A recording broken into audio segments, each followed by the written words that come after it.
Greetings, my friends, and welcome to another adventure in the world of Kriegeland.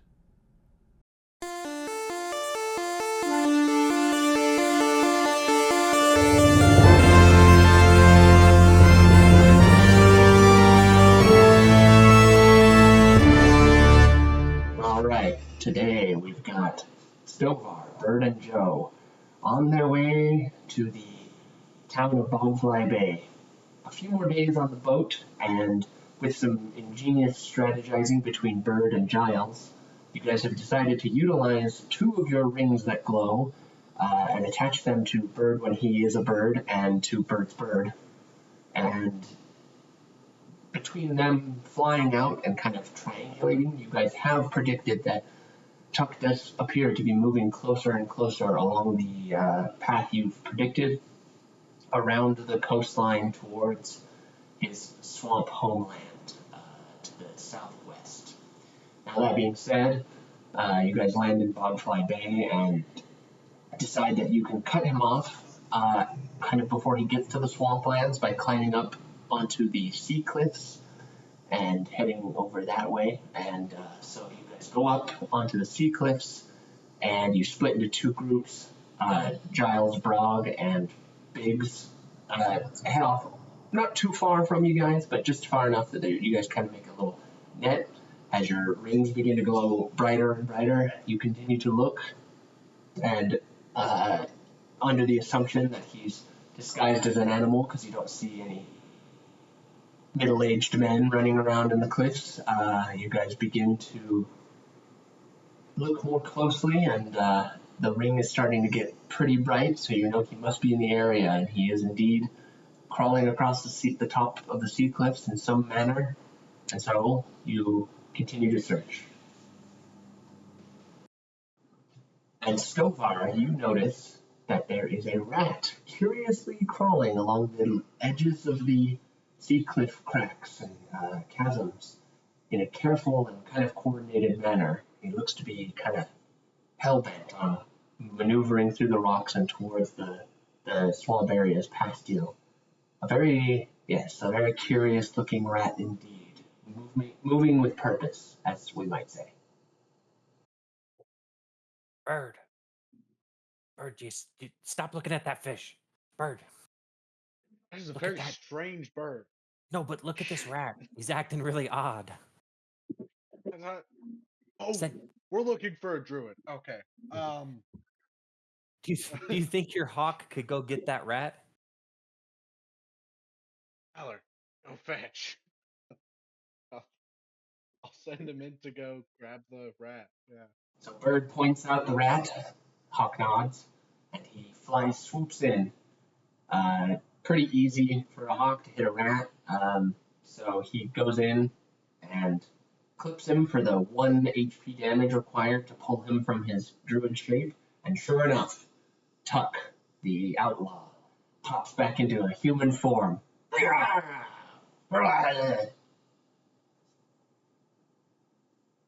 Huck, let's talk about this. Don't run. It's just gonna make it worse.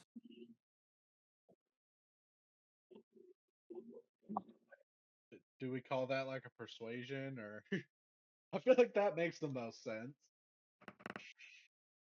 It's so bad. It's so bad. I got a -1, guys, so... Do I have an advantage because me and Tuck, we're homies? No, not that much. Okay. All right. How about Right. Tuck? Let's talk about this. Druid to druid, just me and you. I'm also gonna try it. Yeah, just speak the language of the land. That makes I'm sense. also going to use my action to give myself guidance so I can get an extra D4 on that. Hey. Oh, there you go. Perfect. Let's talk. All right. What is that? Well, Tuck, what happened? All right. Listen here. I'll tell you the story. But it's not going to change anything. The king wants me. You're here to get me. And I ain't going with you.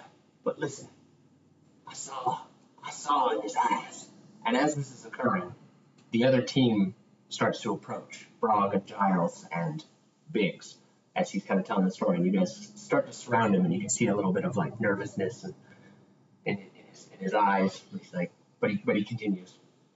He's like, listen, I saw Volsk. Something happened. We were at the town. We were drinking, and we had separated for a little while. But then when we got back together to discuss the next steps of the plans, there was something crazy in his eye, something I've never seen before, and he just kept saying, "No man is king. No man is king." I tried to talk him down. I tried to explain. I tried to see what I could figure out, but he just said over and over that no man is king, which I actually somewhat disagree with because I happen to be the king of my own swamp. But that being said, I couldn't talk him down. And he killed that little thing, and he killed that bard. Oh, I tried to help. I gave him a good berry, but I guess it must not have been enough since you're here. Doesn't matter now, though. I ain't going with you. I ain't going back to the king. I ain't gonna get no justice or no punishments. I'm just gonna go to the swamp that I am the king of. And I suggest you do not follow me because this is my choice. This is my swamp, and I'm leaving. So be it. Yeah. You always seem to give people good berries, Tuck. You're a good guy. You're as much a victim as anyone else. I mean, why don't we have a drink? And I'm going to actually pull out like a mason jar that's got like strangely colored booze in it that may or may not be illegal. You were the king in your swamp. I want you to go back and to just keep to yourself. I want to make that happen. Unfortunately, because something did happen, and we completely believe your story, 100%, and we will testify that you were telling the truth. You do need to come back with us and tell that story, and we will even advocate for you to bow out due to circumstances. But you do need to come back and at least provide that story to the king. Okay. So as you guys start to move in, Tuck very much does not want anything to occur. So he quickly casts a spell. He casts Entangle over near where Bird is. So at least try to rope up the druid who has the best chance. Brog and Stovar are close enough that they attempt to grab Tuck, but he sees where this is going, and so he jumps off of the cliff. And as he's falling, he wild shapes into like a little like cliff newt, like a little lizard, and he's kind of falling towards the other side of another cliff across a little bit of a ravine with water below. Now, when this occurs, Brog was already kind of leaning in to grab him, and so Brog goes down too. So the two of them start to fall towards the water. The lizard, however, looks to be able to potentially land against the cliff on the other side, maybe sealing in some sort of escape. What do you do? Birds catch lizards, right? Well, I am still entangled unless you drop concentration on that. Ugh. What about your hawk? But I can send my hawk after him again though. Yeah, let's do that. Nice. Hawks have advantage on perception.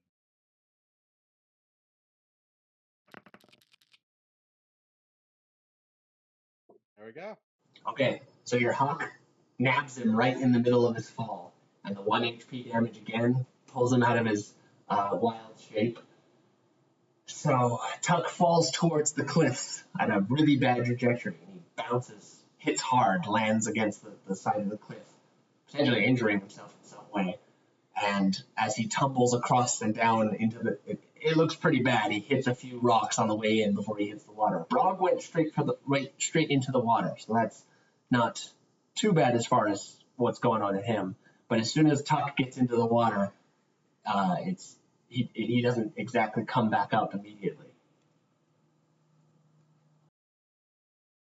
Grab. Okay. I had to Gra- make sure. Can I just yell down to Brog, grab him! Don't let him drown! I think I would like to turn into a giant owl and try to like pull him out of the water. You have to roll to get out of the entanglement. It's gone. Because the He entangle's took gone. damage. Entangle's gone.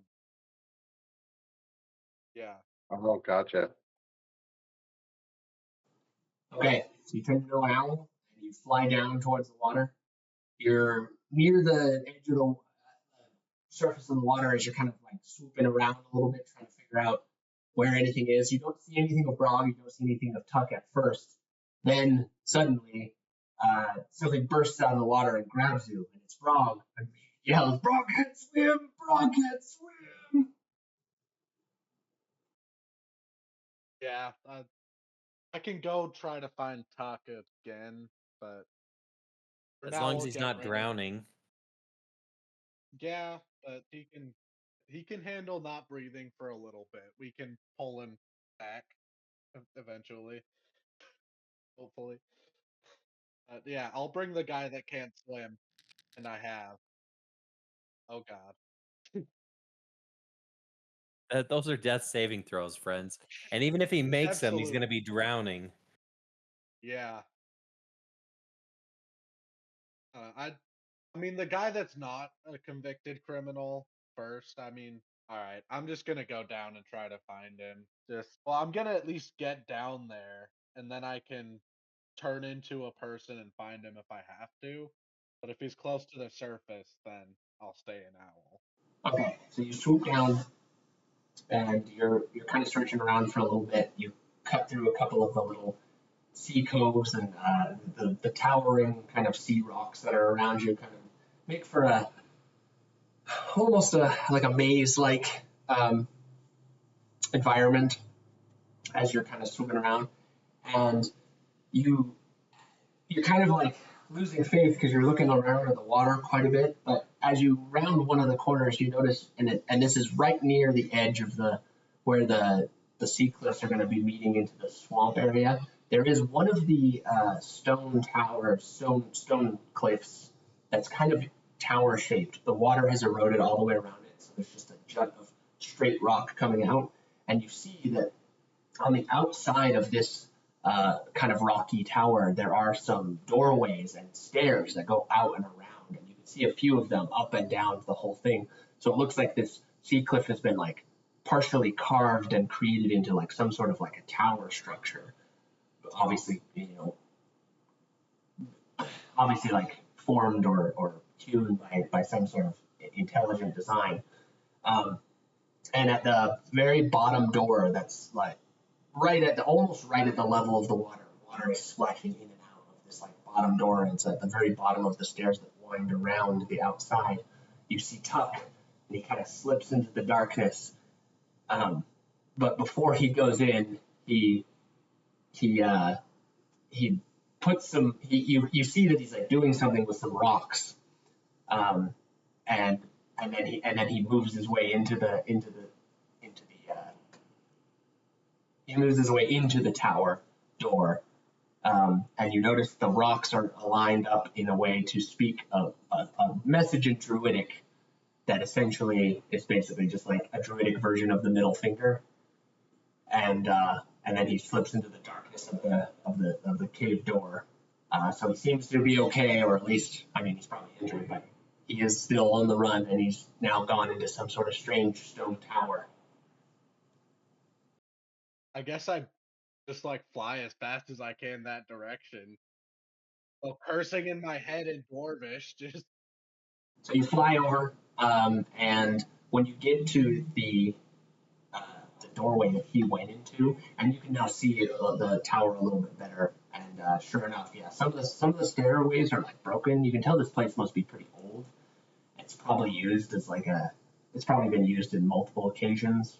Many, it's just one of those classic dungeons sitting out in the middle of nowhere, and who knows what's in it. But from within the door that Tuck escaped into, you get the disgusting kind of rotting smell of undeath that like waves out to you. So rather than going in on your own, it probably seems best to go and report back to the team.